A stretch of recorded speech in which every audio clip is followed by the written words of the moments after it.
Hi Ray, 100 Santa Rita, 3 bedrooms, 3 baths, 1,834 square feet, listed at 1.15.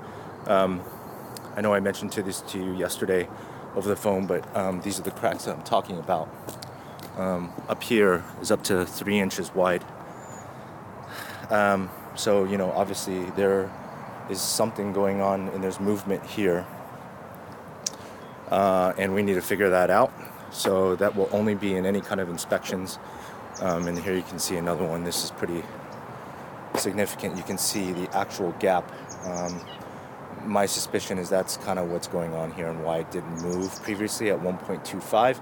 So most likely it would have moved if the foundation was actually fixed or they put work into it. So I'm thinking that the price reduction reflects that it would cost around 100 grand to fix it. That's my assumption at this point. And as I mentioned to you over the phone with Dede, we don't have any reports to go off of currently in the disclosure package, which I will send to you later and after I talk to the agent. So I know you guys are assessing the noise. I told Dede my story about why I'm so particular about noise. So I'll let her share that with you, or we can talk through it next time we talk.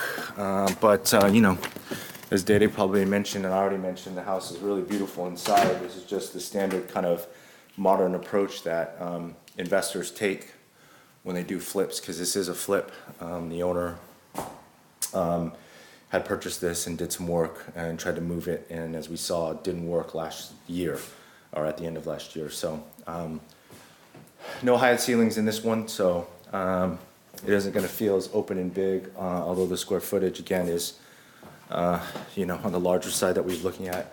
I'm surprised they probably just closed this off for privacy, but as you can see here, you've got the view to the hills and Las Lomas. That's the field, the football field, and I already know you've probably already seen all this, but just to give you a view from inside of the house.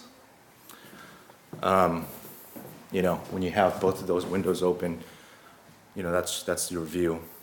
So out here is an open floor plan in terms of, there is a living room / family room here.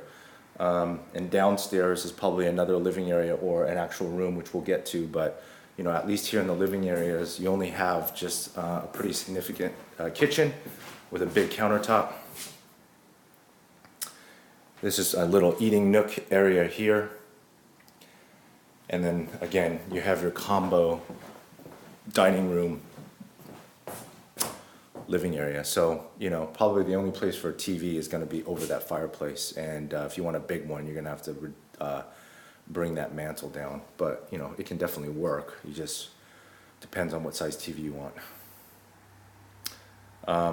We can talk more about like where you would arrange furniture and etc. if it gets that far.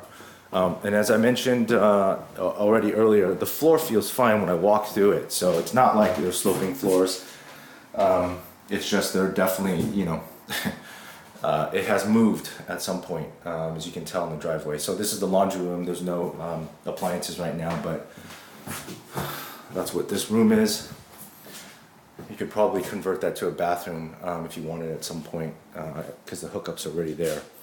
So yeah, here's the kitchen. And then on this side, so as you come into the door, you're walking right into the living area, but if you make a sharp right, that's where the bedrooms are at. So there is separation between the living areas and the bedrooms. This one, the first bedroom, is pretty close. And actually I can feel a little hump right here actually.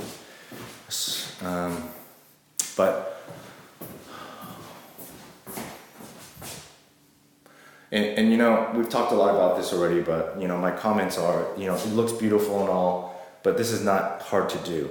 This floor is not an expensive wood. These baseboards give it the modern look, and then the crown moldings and paint. That's all you really need to do to kind of have this look, and it's not going to be a major cost. And at some point, we probably should dive into like roughly what you can expect on a square footage, price per square footage to do this. But here's bedroom number 2. You can see they have a little bit of a Asian feel in the home with the style of the doors, Japanese inspired. Okay, so bathroom number 1, full bathroom.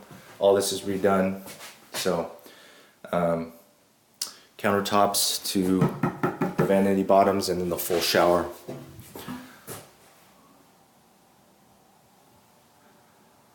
So feels like a hotel. Okay, so and this is the third bathroom. I'm sorry, the third bedroom, which would be the master. You can view out here.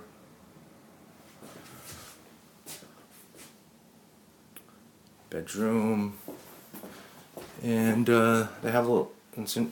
I don't know what this is, but there's some stairs here.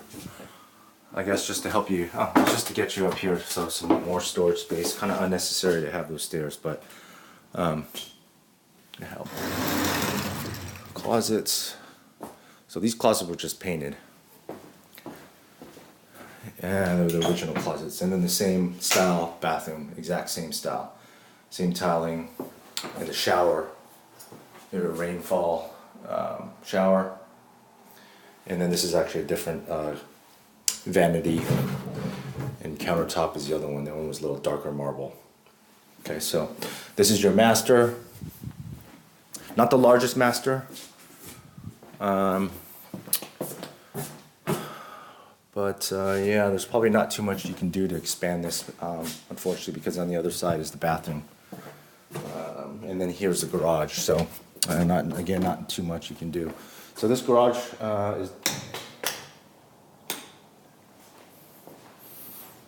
They put this epoxy on top, so you can't see any cracks. Oh, sorry, here's one crack. You can see right here.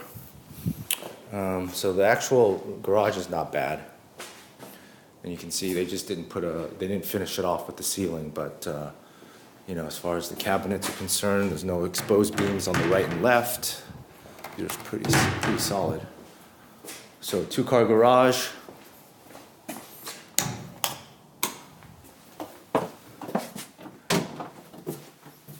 And then lastly, we'll go downstairs.